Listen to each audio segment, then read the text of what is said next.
Olá, seja muito bem-vindo. Somos a Igreja Metodista do Ingá e em breve, em alguns minutos, começaremos o nosso culto online. Abra o seu coração, eu tenho certeza que Deus tem uma palavra linda para derramar sobre a sua vida hoje. E se você não nos segue nas redes sociais, nós estamos no Facebook, Instagram e YouTube. A nossa visão é edificar uma igreja de discípulos, equipada para o serviço, onde cada crente é um ministro, e assim nós vamos expandindo o reino de Deus, cuidando uns dos outros. Se você quer falar sobre Deus, sobre o seu propósito, clique no link que vai aparecer aqui na sua tela. Em alguns instantes, muito louvor, adoração e muita palavra de Deus para a sua vida. Fique com a gente até o final.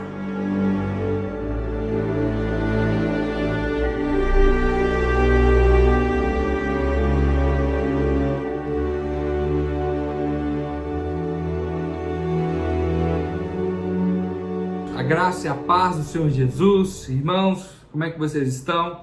Espero que estejam todos bem. Mais um encontro, mais uma reunião para estudarmos da Palavra de Deus. Nós estamos numa série de estudos da Carta de Romanos, estamos estudando capítulo por capítulo, né? Temos degustado da Palavra de Deus, temos destrinchado essa palavra e esse é o propósito mesmo, nós aprendermos.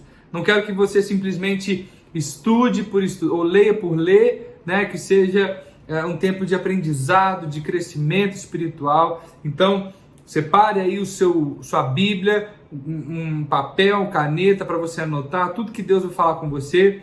Nós entendemos a importância de aprendermos a palavra, de termos revelação da palavra de Deus. A Bíblia diz que o que nos liberta não é simplesmente a palavra, não é só a verdade, mas a Bíblia diz: conhecereis a verdade vos libertará. É preciso você conhecer a palavra, é preciso você entender, né? Você ter revelação dessa palavra para que você viva a plenitude de Deus sobre a sua vida. E nós vamos hoje estudar um pouco mais dessa palavra. Nós temos sede e fome pela palavra de Deus. Então, se você, assim como eu, quer aprender um pouco mais, fique conosco até o final. Nós vamos ter um momento de louvor, de adoração e logo em seguida nós entramos no estudo da palavra. Amém? Vamos adorar o Senhor com um cântico. Abra o seu coração, né? Prepara o seu coração para receber da palavra de Deus. Em nome de Jesus, abra o seu coração.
Glória a Deus, aleluia! Adoramos ao Senhor com as nossas palavras, com os nossos cânticos e também adoramos a Deus com a nossa oferta. Você que tem contribuído com essa obra, você que é filho de Deus e quer participar da obra de Deus, vai aparecer aqui na sua tela a agência da igreja. Você pode fazer uma transferência, pode transferir o seu dízimo, a sua oferta. E como eu já falei em outras reuniões, né, o nosso Deus tem nos suprido de uma maneira sobrenatural. Fica tranquilo, né? Você não deve ofertar ou dizimar com peso no seu coração.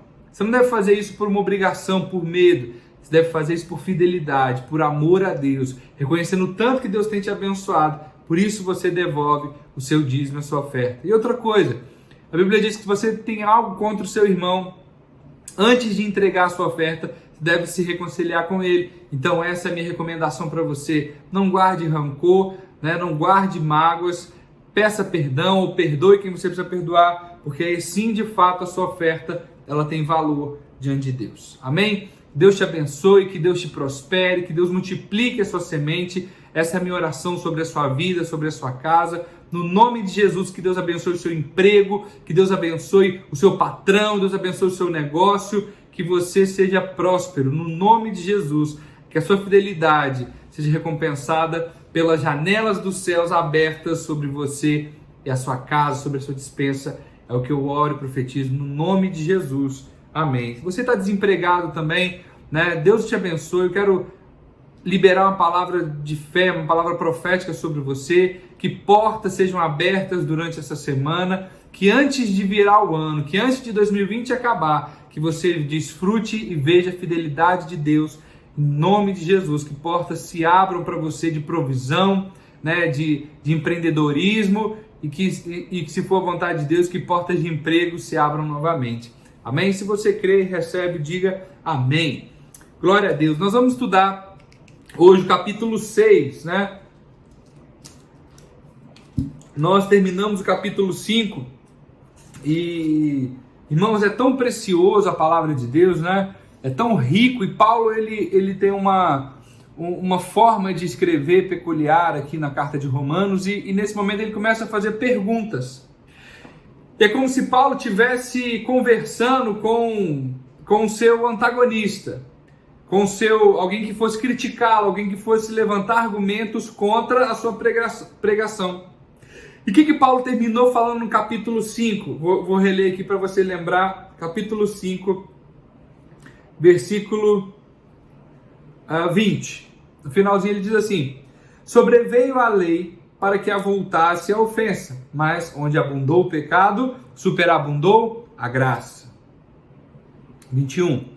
A fim de que, como o pecado reinou pela morte, assim também reinasse a graça pela justiça para a vida eterna, mediante Jesus Cristo, o nosso Senhor. Então, por causa de Jesus Cristo, nosso Senhor, aqueles que pecaram muito, aqueles que erraram muito, aqueles que ofenderam a Deus, aqueles que nós, como humanos, olhamos e julgamos, esse aí não tem jeito, esse aí vai para o inferno direto.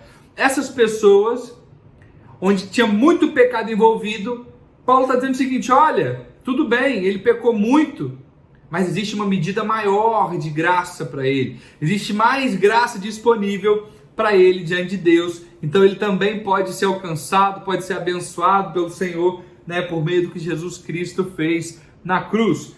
E aí, Paulo começa o capítulo 6, ele faz algumas perguntas, como se tivesse alguém retrucando ele. E a pergunta que ele faz é: o que diremos, pois? Permaneceremos no pecado para que seja a graça mais abundante? Nós que estamos mortos, não, de modo nenhum, nós que estamos mortos para o pecado, como viveremos ainda nele? É como se Paulo estivesse pensando o seguinte: olha, eu vou explicar essa questão da graça para eles, mas alguém pode se perguntar: então, já que aonde abundou o pecado, superabundou a graça, se eu quero mais graça de Deus, o que eu tenho que fazer? Pecar mais? Essa é a pergunta. Percebe que é um raciocínio lógico, algo que faz sentido, né? Paulo pensando nessa questão. Poxa, eu quero graça de Deus, eu quero ser abençoado por Deus. A graça é o favor imerecido de Deus. Então, se eu quero o favor imerecido de Deus, eu vou pecar muito para receber mais graça? Paulo diz: claro que não. Claro que não. De modo nenhum. Como nós viveremos no pecado? Nós que para ele morremos, nós que morremos por pecado. Eu ouvi um irmão Muito tempo atrás ele brincava que ele dormia até tarde. E um dia o pastor falou com ele: meu filho, você dorme até muito tarde, como é que você vai arrumar um emprego? Como é que você vai, estudar? Ele virou para o pastor brincando, falou assim: pastor, a Bíblia diz que Deus dá aos seus enquanto dorme, então eu estou dormindo até meio-dia para dar bastante tempo para Deus agir, para deixar Deus agir na minha vida. Irmãos, é o que Paulo está falando aqui, é a mesma coisa dessa brincadeira. Não é algo que influencia, ou que te motiva, te direciona, te incentiva a pecar. Não é que a Bíblia diz que Deus dá aos seus enquanto dorme, você vai dormir até meio-dia, porque aí Deus pode te cobrar, na preguiça. E você pode sofrer, claro que vai sofrer com isso. Então Paulo está dizendo, olha, não é porque tem muita graça para quem pecou, que tem graça disponível, que você vai pecar mais. A cruz de Cristo, ela tem um aspecto da substituição. O que é isso? Cristo sofreu na cruz o que nós deveríamos sofrer, e por ele ter sofrido isso, ele é recompensado por Deus, e nós que estamos em Cristo recebemos também, dessa mesma forma, a bênção de Deus sobre nós. Mas a pessoa que ela recebe, ela tem revelação desse amor, o desejo dela não é pecar mais, o desejo dela é agradar ao Pai, agradar a Deus. Aqueles que planejam o pecado, aqueles que premeditam o pecado, eu tenho as minhas dúvidas se nasceram de novo, se são filhos de Deus de verdade. Então nós precisamos ter esse entendimento, irmãos. A graça de Deus, ela está disponível para nós. É o favor de Deus para nós. Mas você não precisa pecar para receber mais graça de Deus, de modo nenhum. Você que morreu para o pecado, você se afasta, você deixa o pecado para trás. E é sobre isso que nós vamos falar hoje. É um tema chave na vida cristã, porque até a minha Bíblia, o título dela é Livres do Pecado pela Graça. Isso, irmãos, nós precisamos entender, como que nós nos livramos do pecado. Como que a gente deixa o pecado para trás, Nós vamos falar um pouquinho mais sobre isso. Lá em Efésios, abre sua Bíblia comigo aí, Efésios capítulo 2, versículo de número 6. Como eu falei, a cruz de Cristo, ela tem um aspecto da substituição, É você estar em Cristo e você desfrutar do que Cristo desfruta. Então, quando Cristo morreu, nós que estamos em Cristo, morremos juntamente com Ele, morremos para o pecado, morremos para o mundo. Então essa velha natureza, ela morre e ela nasce novamente de Deus. E Jesus hoje está sentado à destra de Deus, desfruta da graça, do favor de Deus, da bênção de Deus, porque Cristo cumpriu toda a lei, e quem cumpre a lei é abençoado. Então Cristo, ele tem os critérios, Cristo tem um checklist, ele cumpriu toda a lei, então ele pode ser abençoado por Deus. E você, como você é abençoado? Como você está em Cristo, você é abençoado juntamente com ele. Olha o que diz, Efésios 2, capítulo 6. E nos ressuscitou juntamente com ele, e nos fez assentar nos lugares celestiais, em Cristo Jesus. Preste atenção nesse ensino. Onde eu estou assentado agora, nesse momento? Eu estou assentado na sala da minha casa. Você está sentado aonde? Não tem problema se estiver sentado no banheiro, não. Você pode estar sentado fazendo as suas necessidades aí. Fisicamente você está no seu banheiro, você está na sua casa, você está no seu quarto. Se você está deitado aí, pode sentar. Levanta, em nome de Jesus. Levanta, presta atenção nessa palavra, anota. Mas a palavra diz que nós estamos assentados nos lugares celestiais. Então como que eu, assentado na minha casa, estou assentado em lugares celestiais também? Espiritualmente nos ensina a obra da substituição. Apesar de eu estar sentado na sala da minha casa, eu também estou assentado à destra de Deus nos lugares celestiais em Cristo Jesus. Então, para você entender isso, para ficar mais claro para você, eu quero te dar um exemplo de uma mulher grávida.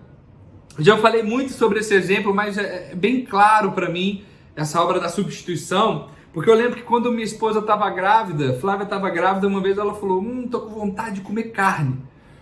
E eu falei, então vamos na churrascaria. A gente foi na churrascaria aqui em Niterói, maravilhosa, né? Um atendimento espetacular. A gente sentou, a carne que ela pediu, ela comeu, ela recebeu tudo que ela queria. Ela comeu tudo que ela queria comer. Comeu uma batatinha frita, comeu uma farofa, que delícia, comeu tudo. E eu lembro que ela fez uma brincadeira dizendo, quando ela comeu uma picanha, ela falou assim, Maria tá aqui na minha barriga, pegando um pedacinho de picanha, pegando uma batatinha, pegando a comidinha. E isso me deu uma revelação sobre a obra da substituição. Por quê? A Maria, apesar de estar na barriga de Flávia, ela estava sentada no mesmo lugar que Flávia estava sentada. Então, se Flávia estava sentada na churrascaria, Maria estava sentada na churrascaria também. Se Flávia estivesse na presença da pessoa mais honrosa, da pessoa mais nobre, a Maria também estaria sentada juntamente com ela nesse lugar, recebendo essa honra, né, de quem quer que fosse. Ou seja, tudo que Flávia desfrutava, Maria desfrutava junto, porque estava na barriga dela. Então, o que Flávia comia, Maria também comia. O que isso nos ensina? Nós somos essa criança na barriga, no ventre de Jesus. Aonde Jesus está, nós estamos também. O que Jesus desfruta, nós desfrutamos também. O que Cristo recebeu, nós recebemos também. Isso é a obra da substituição.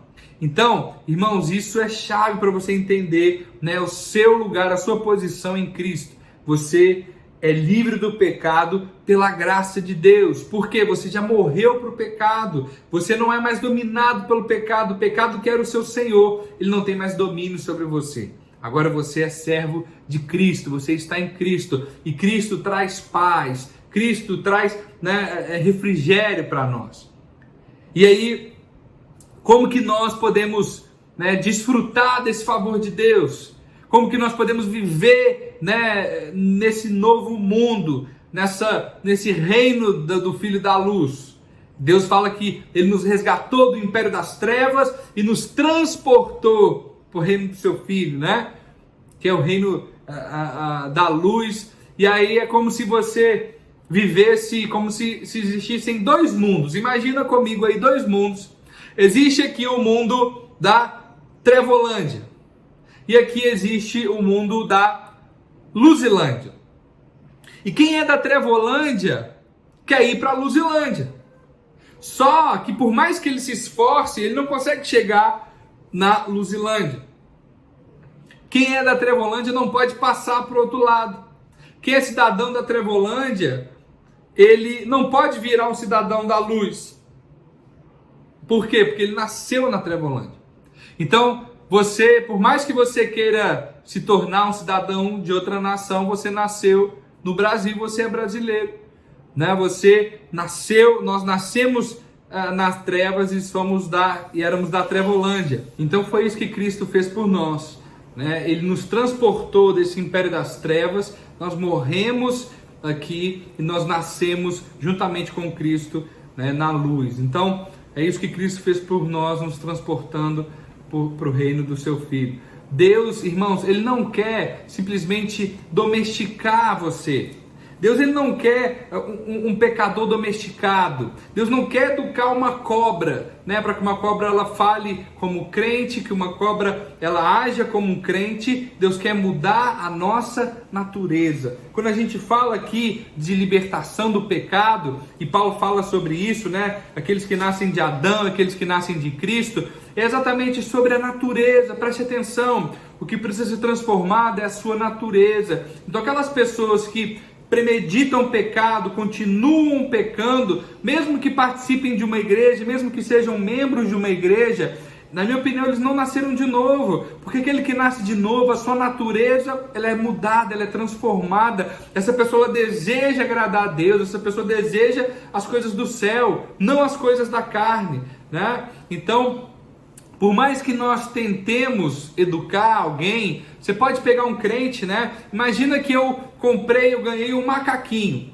E eu pego um macaquinho e eu falo, não, esse macaquinho vai ser o meu filho agora. Ele vai ser meu filho. E aí eu depilo o macaquinho todo, né? E ele fica lisinho, igual gente. Ele agora se tornou meu filho? Não, ele continua sendo um macaco. Mas aí eu falo o seguinte, não, eu vou ensinar ele a andar. E eu pego na mão dele, ele anda de duas, né? Ele andava de quatro, agora ele passa a andar de dois, com os pés, só com seus pés. Eu começo a ensinar ele a falar, ele aprende a falar e ele conversa comigo, né? Ele comia com a mão, agora eu ensino ele a comer com garfo e faca, por mais que eu tente. Quando esse macaco, quando eu virar as costas, ele vai voltar a fazer o que é da sua natureza. Ele vai voltar a querer se pendurar num galho, ele vai querer voltar a fazer o que é da natureza do macaco, né? Por mais que eu tente domesticá-lo, ele ainda tem a natureza de macaco. Irmãos, Deus não quer que um crente simplesmente ele fale como crente, ele se vista como um crente, ele anda como crente, mas ele não é filho de Deus, ele só foi domesticado. E nós temos visto muito isso nas igrejas, né? Pessoas que foram domesticadas, mas não tiveram a sua natureza transformada. E como que isso acontece? É pela graça de Deus, pelo favor de Deus, mas nós precisamos abrir o nosso coração para que o Espírito transforme o nosso coração e mude a nossa natureza, né? A nossa natureza é uma natureza que deve ser uma natureza segundo a imagem e semelhança de Deus. No versículo 4, o apóstolo Paulo continua falando, vamos ler do 4 até o 6, olha o que ele diz: de sorte que fomos sepultados com ele pelo batismo na morte, para que como Cristo foi ressuscitado dentre os mortos pela glória do Pai, assim andemos nós também em novidade de vida. Porque se fomos plantados juntamente com ele na semelhança da sua morte, também o seremos na sua ressurreição. Sabendo isso, que o nosso homem velho foi com ele crucificado para que o corpo do pecado seja desfeito, para que não sirvamos mais ao pecado. Então por isso que ele fala que nós somos livres livres do pecado pela graça de Deus, porque nós morremos e aquele velho homem, nosso velho dono, aquela natureza que nos dominava, ela morreu e agora nós temos um novo Senhor, que é o Senhor Jesus Cristo. Então nós somos livres do pecado, é pela graça de Deus. Preste atenção, quando nós falamos de salvação, eu pergunto para você, você tem certeza da sua salvação? Se você me disser que sim, né? Eu tenho certeza da minha salvação, pastor. Então eu te pergunto, por que você tem certeza da sua salvação? O que te faz ter essa certeza de salvação? Ah, pastor, é porque eu creio em Jesus, eu creio que Jesus morreu na cruz por mim, né? Eu creio na obra de Cristo na cruz, aleluia, Cristo morreu, ressuscitou e está sentado à destra de Deus Pai, né? E então eu creio nisso e eu sou salvo porque eu creio nisso. Glória a Deus, você crê certo, você crê da maneira certa. Da mesma forma que você crê para a salvação, você deve crer para a libertação dos pecados. Então como que você é salvo do pecado? Né? Você é salvo do pecado pela graça e o favor de Deus que te alcançaram por meio de Cristo. Então quando você entrega a sua vida para Jesus, você confia nele que ele vai fazer essa obra, essa transformação. E quando você menos espera, você percebe uma mudança interior em você.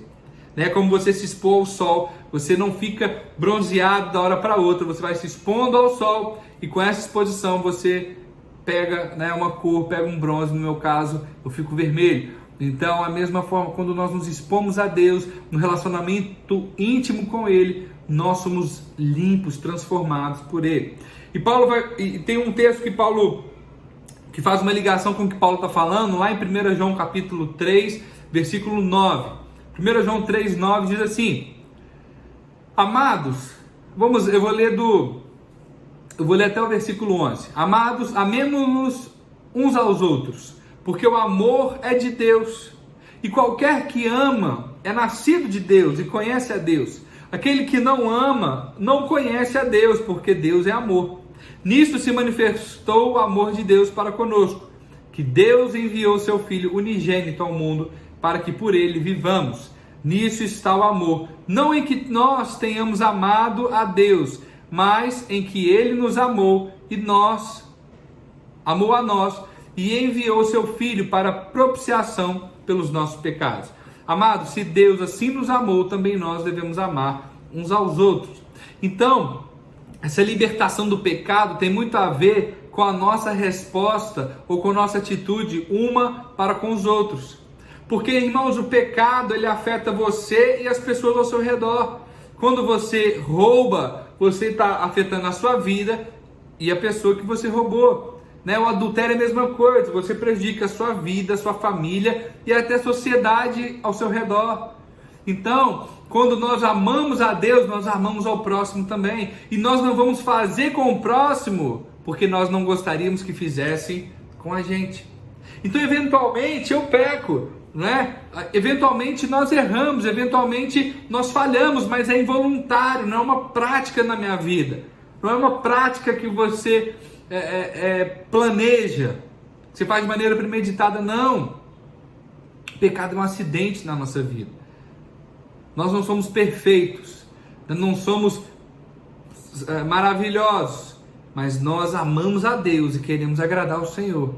Podemos até errar no meio do caminho, mas nós nos arrependemos, nos lavamos de todo pecado, né? Deixamos tudo que nos impede de avançar para trás e prosseguimos para o nosso alvo, que é Cristo. E aí alguém pode pensar, pastor, mas eu tenho sido muito tentado numa área, eu tenho sido muito tentado por isso. E algumas pessoas, eu já ouvi até muito sobre isso, a pessoa, por ela ter sido muito tentada, a pessoa luta contra o pecado e ela consegue vencer por um tempo, mas ela começa a ser muito bombardeada, o diabo começa a lançar dardos, começa a tentar essa pessoa, e essa pessoa pensa, eu estou sendo tão tentado, Deus está triste comigo, e ela chuta o balde por conta dessa tentação, que ela ficou muito tentada a pecar, ela queria pecar, né? Ela desejava aquele pecado e ela fica achando que isso já é pecado. Ei, deixa eu te dizer, a tentação, ela não é pecado. Você não é mais escravo do pecado, o pecado não te domina, mas constantemente o diabo ele vai te tentar. Preste atenção, se o diabo tentou Jesus, você acha que não vai tentar a mim e a você? Só que o que é o velho homem? O velho homem é a sua antiga forma, era a sua antiga, suas antigas práticas, sua rotina antiga, né, de um homem pecador. Então as pessoas, elas tinham hábitos como velho homem, como uma velha natureza, e quando elas encontram com Jesus, o que significa essa mudança? Que agora quem domina ela não é mais o pecado. Então as práticas dela eram para suprir as necessidades, as vontades da sua carne. Então o velho homem era isso, como o velho homem morreu, agora você não vive mais para satisfazer a sua carne, agora você vive para satisfazer a Deus. Amém? Você pode dizer amém por isso? Amém? Significa que assim seja. Você nasceu para agradar a Deus, não para agradar o pecado, a sua carne. Então eu me converti, por exemplo, aos 19 anos. Eu tinha uma prática de vida, eu tinha alguns costumes, e no dia que eu criei em Jesus, eu entreguei minha vida para Jesus, aquele Felipe, ele morreu, aquela velha forma de viver, ela morreu, e Deus transformou minha vida, transformou os meus hábitos, transformou as minhas práticas. Esse novo homem, ele tem um novo Senhor, que é Jesus Cristo. Então, alguém pode perguntar, pastor, mas por que então que eu não consigo vencer o pecado na minha vida? Eu criei em Jesus, eu entreguei minha vida para Jesus, mas eu não tenho conseguido vencer alguns pecados. Deixa eu te dizer, provavelmente, você não tem vencido esses pecados porque você está tentando vencer o pecado pelas suas forças. Você está tentando criar formas e métodos de vencer o pecado. Não, eu vou vencer, eu vou fazer assim, eu vou conseguir, né? É você tentando vencer o pecado. Como eu te disse, da mesma forma que você recebeu a salvação, você tem certeza da sua salvação, você vai vencer o pecado da mesma forma. É pela graça mediante a fé. Como que funciona isso? É você se ajoelhar, colocar diante de Deus e falar, Deus, olha esse pecado aqui, eu não estou conseguindo vencer, me livra desse pecado, Senhor. E por que ele fala que somos livres do pecado pela graça? Porque a graça nos faz entender isso. Recebemos algo de Deus, não porque merecemos, preste atenção nisso.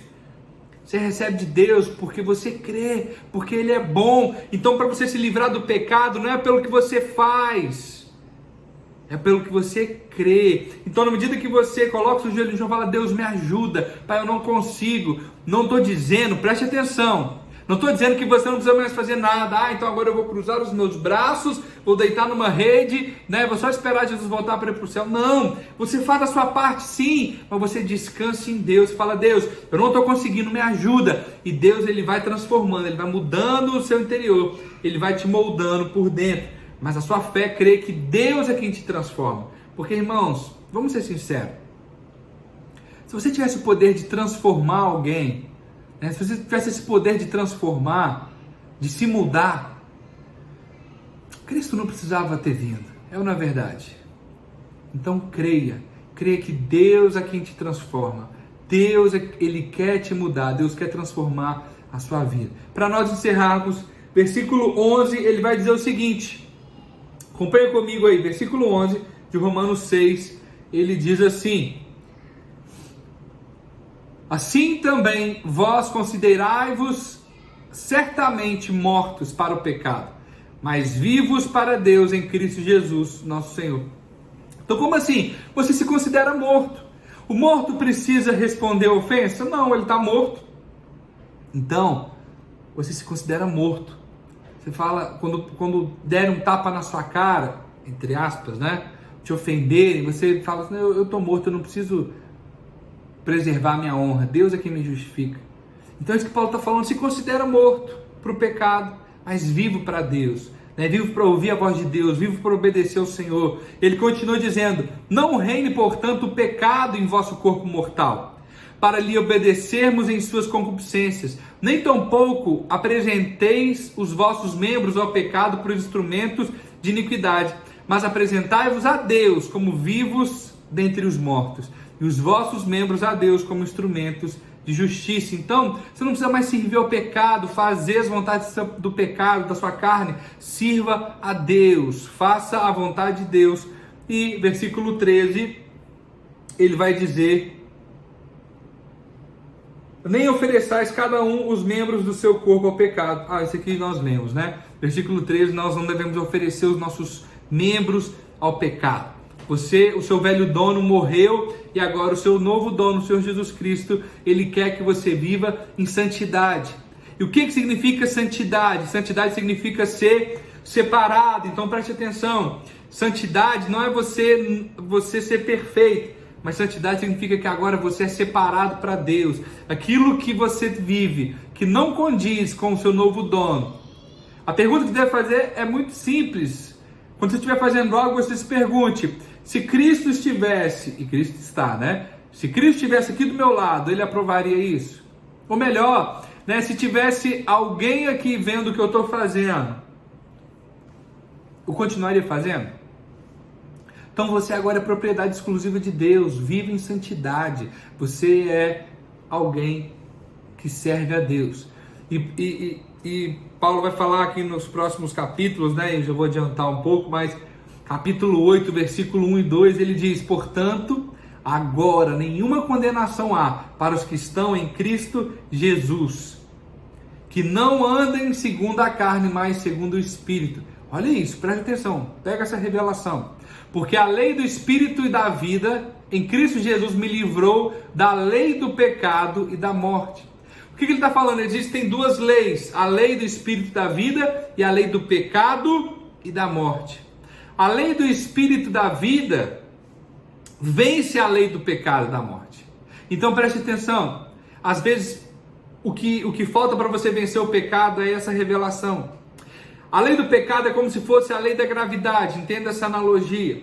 E a lei da gravidade, ela funciona para todo mundo, sim ou não? Sim. Né? Se eu soltar aqui minha garrafinha, ela vai para o chão. Por quê? Por causa da lei da gravidade. A lei da gravidade puxa todo o objeto para o chão. Então eu te pergunto, é possível vencer a lei da gravidade? Sim ou não?